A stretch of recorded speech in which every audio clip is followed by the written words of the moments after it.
Greetings, YouTubians, and welcome back to Wayne Sharp World, where today we are taking a look at a brand spanking new knife that just dropped today, and there was really not much lead up to it. I was kind of caught off guard when I saw it at Blade Show West walking around. I stopped at the GiantMouse booth and came across this guy right here in all of its long, slender beauty. What we have here is the GiantMouse Knives Ace Jagt.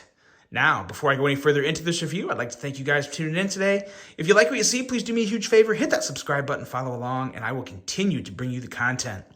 Look at the finish on that micarta. Woo! We got a good one here, guys.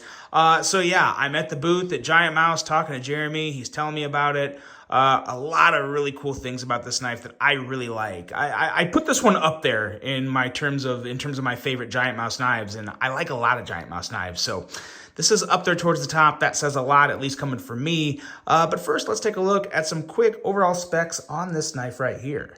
We have an overall length coming in at 8 inches with a blade length at 3.3 inches and a blade thickness at 160 thousandths. Blade material on this guy, it's what we all kind of want to see nowadays. CPM Magna Cut.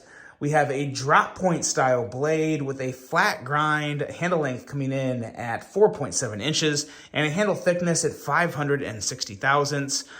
We have a handle material, as you see here, a absolutely fantastic micarta. Now, I have carried this quite a lot since I got this at Blade Show West, but the patina it has picked up is like next level. It's got kind of like a polished finish to it already, which is just phenomenal. It looks so stinking good.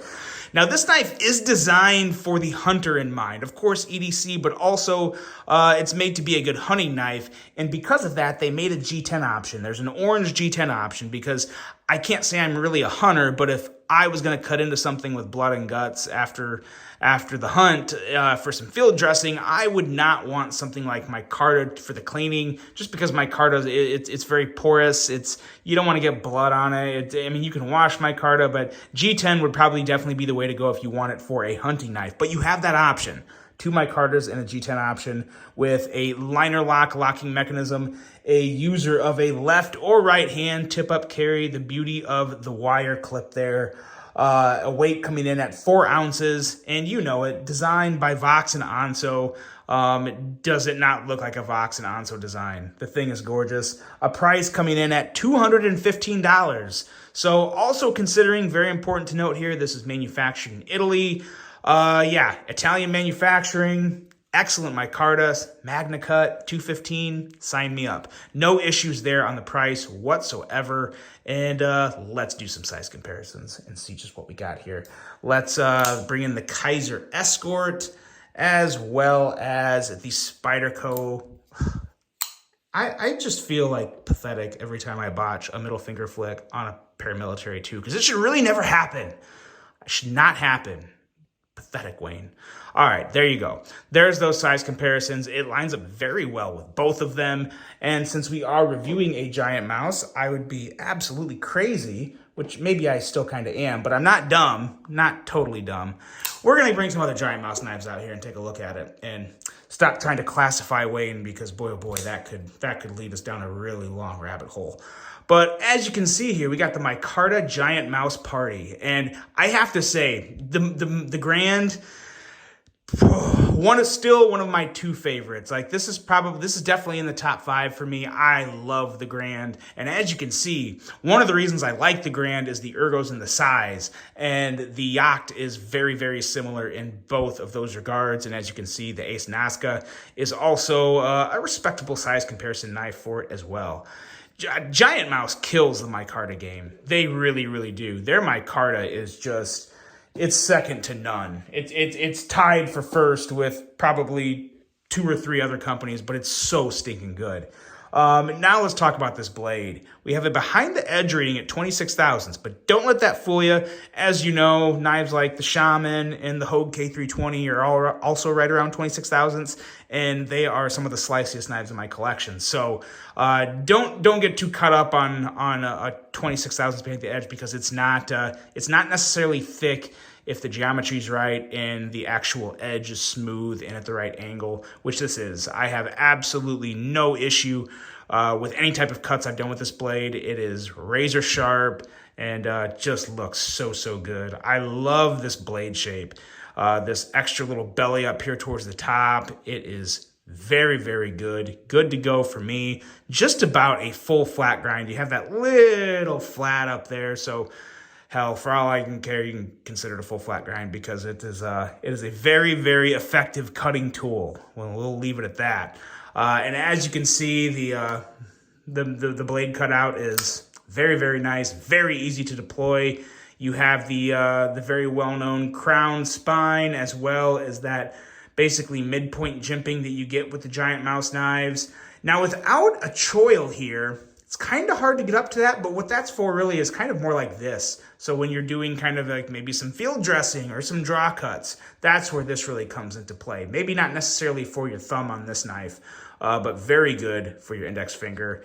Going into the handle here, really nice handle. You know, there's a lot of times I usually gravitate towards knives with a choil. This obviously does not have a choil, but it does have a flat area up here to where you can kind of use it as that. If you really have to choke up for any type of detail work or any type of, you just want to grip closer to the blade, you can do this. Just want to be careful, but it really doesn't feel that bad. It actually feels pretty good. There's nothing real pokey or anything, but the natural handle is definitely right here, and it feels very good.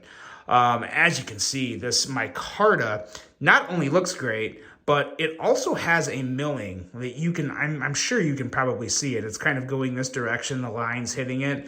It makes for an excellent texture, but it also doesn't make the handle look fuzzy. Sometimes on other knives, when there's a texture put on the micarta, it just turns into a big fuzz ball and it just doesn't look good. And that is not the case for this, as you can see. Like, it's just, this thing is just patinaing up like an absolute beauty. But the wire clip works fine. It's got your nice backspacer, which you get on a lot of GiantMouse knives with the lanyard hole back there. So in terms of ergos, while there's only one real defined grip, it's a very good one. It's a very comfy one. It's full 4 fingers. And yeah, that's really what you need. And the shape of the handle kind of makes for some extra finger protection, somewhat of a kind of a stop for your index so your hand won't slide up the blade if you were doing anything too thrusting. So nice job there. It's your typical Vox with a V and Onso design.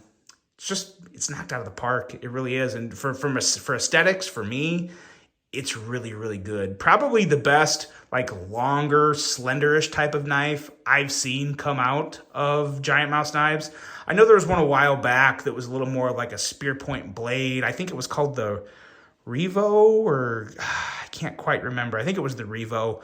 I liked it. I didn't have any issues with it, but I definitely prefer the lines and the blade shape on this guy. Really big fan of this design overall, and the action is very nice. The flipper tab, while it is pretty minimal, it has just 2 notches there, but I gotta say, I have yet to fail this flip. It's an effortless flip. The detent is really just right for this one.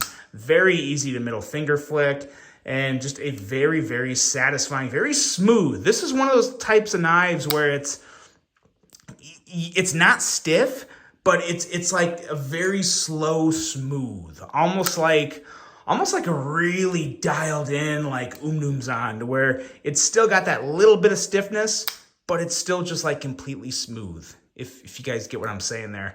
Very enjoyable action. Love the blade cutout. Love the flipper. No issues whatsoever in deploying this knife. Nice, sturdy handle. Excellent deployment. And great blade shape. I mean, there's really not a lot to pick on this. And even the price at $215, it's hard to have any riffs with it. I mean, they're using Magna Cut. I mean, what else can you ask for? I mean, really, this is pretty much, yeah, it's good to go. No issues here. Really big fan of this knife. I would probably put it, in terms of my favorite GiantMouse knives, I'd probably put it at like 4th or 5th, probably behind the Grand, the Biblio, of course, and then the other one that I just got the titanium version of, and for some reason, there's just so many knives now, it's hard to remember all the names. But yeah, this is definitely up there. If you're a fan of GiantMouse knives, this is a must for you, like no question. And if you want to get into a GiantMouse knife and see what they're all about, this is an excellent option. And that is such a good angle of it right there. Look at that. Woo! So good. So good. Great steel, great handle, great action. Typical GiantMouse, I gotta say. They're setting their own standard pretty darn well and doing a good job of it. And if you guys are GiantMouse fans, keep your eyes open. I saw some things at that GiantMouse booth that I can't wait to hopefully get my hands on. They've got some really, really cool things in the works, and I cannot wait to see them come to production. But as for the Jagt, it is a 100%. 2 thumbs up from Wayne. It's awesome. Big fan of it. Let me know what you guys think of this one. Hope you enjoyed it. Hope you have a great rest of your day. And until the next one, I'm out.